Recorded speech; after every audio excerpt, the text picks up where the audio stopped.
Got to share the story about the opera singer. Okay. I was living off of Tybee Island back in the day, and I would always go to the gym in mid-afternoon because it was basically vacant. Nobody was there. And this guy comes in, he stops at the door and he gives me a look and he's like sniffing the air. He's like, and I'm like, interesting. So I'm trying not to stare at him. He's like, would you please turn off the music? And I was like, oh yeah, sure. So I put my earbuds in and, whatever. And I noticed that he was very elaborate with his gestures and he warmed up for quite a time, but then he put his own earbuds in. And mine were like slipping off my arm because they were connected. So like he's occupied. So I took them out again and I'm starting to play my music. Not loud, by the way, not loud, but it was Christian.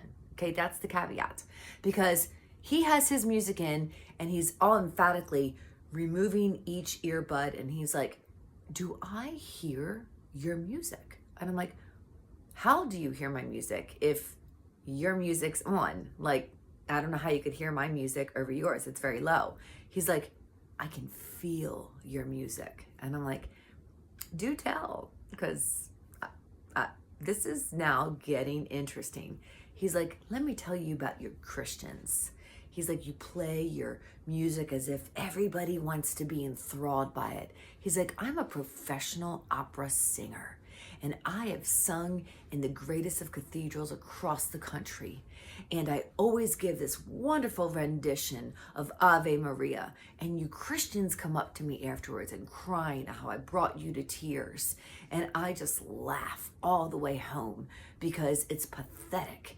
You assume that I think like you just because I sing a song when you're not understanding that I make a ton of money doing so.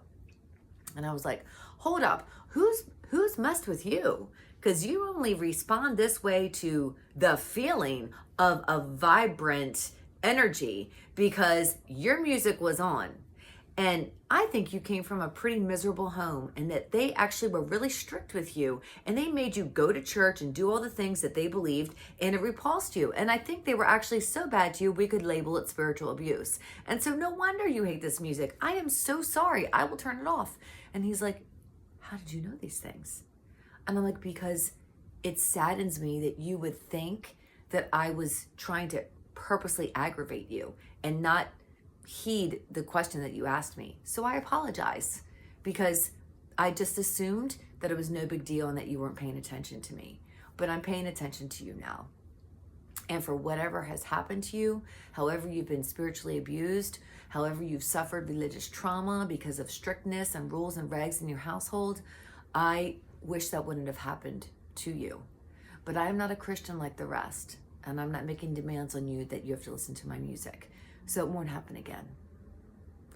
And I walked out, and within a few days, he walked into the gym at the same time I did. He's like, it's okay. Play your music. I didn't even need to. It was profound.